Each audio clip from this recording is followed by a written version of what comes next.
Hello ladies and gentlemen, welcome to my YouTube channel.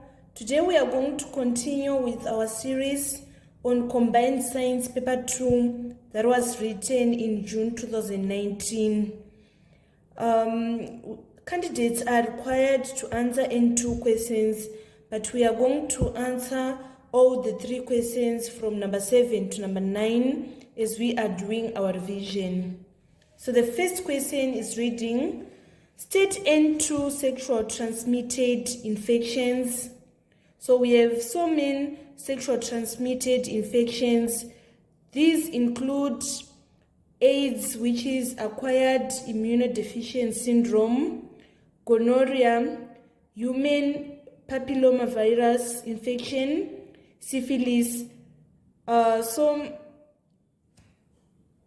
I'm just going to list AIDS and human papillomavirus infection. And then on part 2, we are supposed to give the causative agent for each sexual transmitted infection named in 1. So AIDS is caused by HIV, which is human immunodeficiency virus. And then the human papillomavirus infection is caused by human papillomavirus. Let us move on to number 7b. We are supposed to describe and explain how cholera is treated. So the most important part of cholera treatment is preventing or reversing dehydration. You may have to drink large amount of pre-packaged mix of sugar, salt, and water. If the case is severe, the healthcare provider may use a needle to pump fluids directly into your veins. Other treatment includes the use of antibiotics and zinc in children younger than 5 years. Let us move on to part C. We are supposed to state N2 effects of tobacco smoke on health. So tobacco smoking can lead to lung cancer and emphysema. It increases the risk of heart diseases, which can lead to stroke or heart failure. So that was all about number 7. On number 7a, part 1, we're supposed to state N2 sexual transmitted infections. So I've listed AIDS and human papillomavirus infection. And then on part 2, we're supposed to give the causative agent for each sexual transmitted infection named in 1. So AIDS is caused by HIV, and then human papillomavirus infection is caused by human papillomavirus. And then on B, we are supposed to describe and explain how cholera is treated. So the most important part of cholera treatment is preventing or reversing dehydration. You may have to drink large amount of pre-packaged mix of sugar, salt, and water. If the case is severe, the healthcare provider may use a needle to pump fluids directly into your veins. And other treatment include the use of antibiotics and zinc in children younger than 5 years. And then on part C, we're supposed to state N2 effects of tobacco smoke on health. So tobacco smoking can lead to lung cancer and emphysema. It increases the risk of heart diseases, which can lead to stroke or heart failure. So let us now move on to number 8. Number 8a, state the 3 functions of blood. So blood is involved in the transportation of oxygen and nutrients to the lungs and tissues. The second function of blood is carrying cells and antibodies that fight infections. The third function of blood is forming blood clots to prevent excess blood loss. Also, the function of blood is of regulating the body temperature. Then on part 2, we're supposed to outline N3 structural differences between arteries and veins.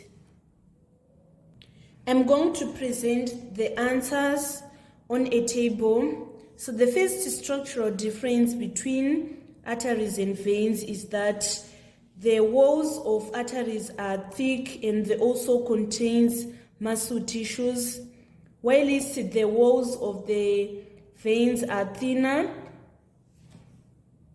and they don't contain the muscle tissues. The second difference is that the arteries have narrow lumen, while the veins have a broad lumen. The third difference is that arteries don't have valves, but veins have valves in order to prevent the backflow of blood. The fourth difference is that arteries decreases in size and branch to form arterioles, which further breaks down to form capillaries. And then in veins, we are having the capillaries uniting to form branches called venules, which further unite to form veins. Let us move on to the next question on number 8. Part B, describe how plants are adapted to reduce water loss. This question is frequently examined. If you follow my tutorials, I explained it on number 9 on Specimen 2018 Combined Science Paper 2. So in order for plants to reduce water loss, they have a thick cuticle on leaves that is going to lower the transpiration rate. Some of the plants have spines, that is Minzwa inshona, instead of leaves to decrease the surface area for transpiration. Leaves roll up on bright sun day to hide stomata inside, blocking direct contact of stomata with bright sun, reducing transpiration. There are also certain leaves in which the stomata are found only on the lower surface. The lower surface is not in direct contact with bright sun compared to the upper surface of the leaf. So the rate of transpiration is going to be lower at the lower surface of the leaves. So that was all about number 8. On number 8A, we're supposed to state 3 functions of blood. The blood is involved in the transport. It is also involved in the defense of the body from the diseases. It also involved in the regulation of blood temperature, body temperature and then on part 2, we're supposed to outline in 3 structural differences between the arteries and veins.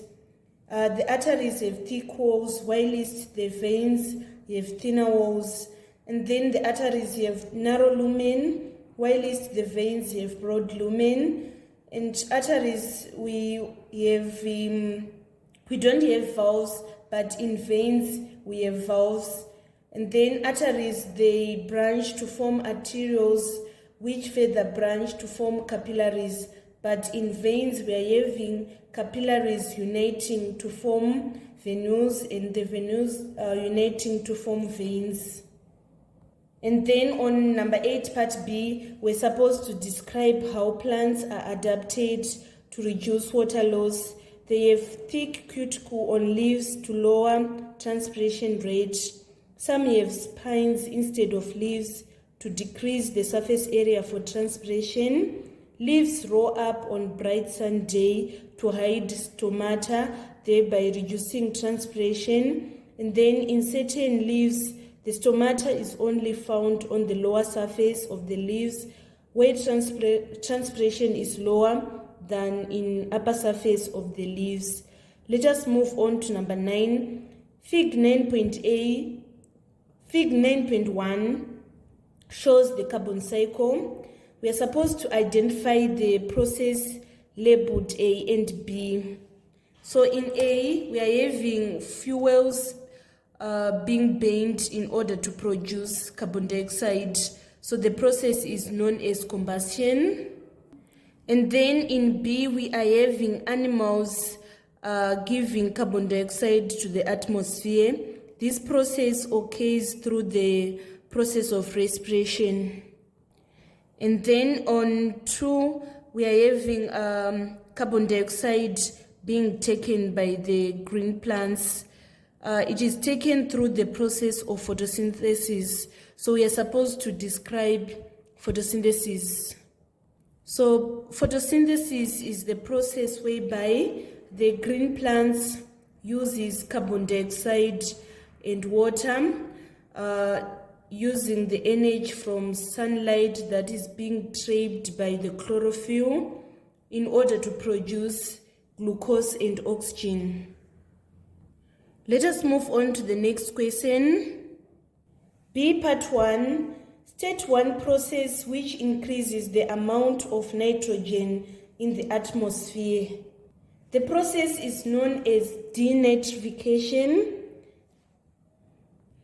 Denitrification is a process whereby the nitrates are converted back to nitrogen gas, returning it to the atmosphere.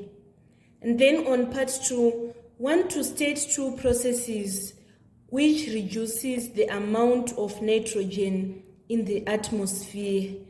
So first I'm going to explain lightning.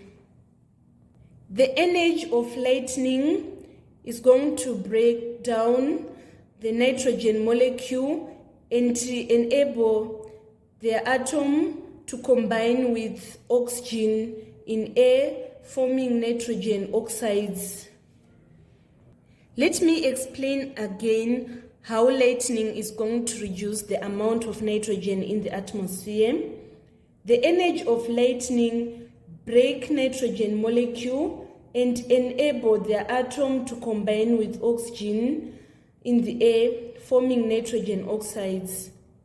And then another process that reduces the amount of nitrogen in the atmosphere is nitrogen fixation by bacteria such as Azotobacter. So these bacteria, they are capable of transforming nitrogen gas in atmosphere into fixed nitrogen compounds such as ammonia that are usable by plants. And then on C, part 1, we are supposed to state N2 problems caused by limited biodiversity. The first problem is there's going to be a reduced food security. The second problem is that there is increased contact with diseases. It increased the number of diseases carrying animals in local population. Another problem of limited biodiversity is the loss of livelihoods. And also there is more unpredictable weather due to limited biodiversity. And then on C, part 2, we are supposed to give N1 advantage of biodiversity. So biodiversity supports food security and sustained livelihoods through overall genetic diversity. On number 9A, we're supposed to identify the process labeled A and B. In order to obtain carbon dioxide from fuel, the fuel they are going to be heated, and that process is known as combustion. And in order for animal to release carbon dioxide in atmosphere, the process is known as respiration. And on part 2, we're supposed to describe the process C, where we are having this carbon dioxide in atmosphere being taken by green plants. The process is photosynthesis. For photosynthesis to occur, we have carbon dioxide reacting with water and sunlight energy being trapped by chlorophyll in order to produce glucose and oxygen. And then on B, we are supposed to state one process which increases the amount of nitrogen in the atmosphere. The process is known as denitrification because it converts nitrate to nitrogen gas, returning it to the atmosphere. And then on 2, we're supposed to state 2 processes which reduces the amount of nitrogen in the atmosphere. We have lightning. The energy of lightning break nitrogen molecule and enable the atom to combine with oxygen, the oxygen that is in air, forming nitrogen oxides. And then another process that reduces the amount of nitrogen is nitrogen fixation by azotobacter bacteria. They are capable of transforming nitrogen gas in atmosphere into fixed nitrogen compounds such as ammonia that are usable by plants. And then on C1, we're supposed to state N2 problems caused by limited biodiversity. There is reduced food security, there is increased contact with diseases, there is loss of livelihoods, and also there is more unpredictable weather. And then on part 2, we're supposed to give N1 advantage of biodiversity. So it supports food security and sustained livelihood through overall genetic diversity. So this marks the end of our tutorial today on the section B of combined science that was written in June 2019. Thank you so much, guys, for following me on this channel. Please don't forget to subscribe, like, and share my videos. I love you all. This is Eve signing out.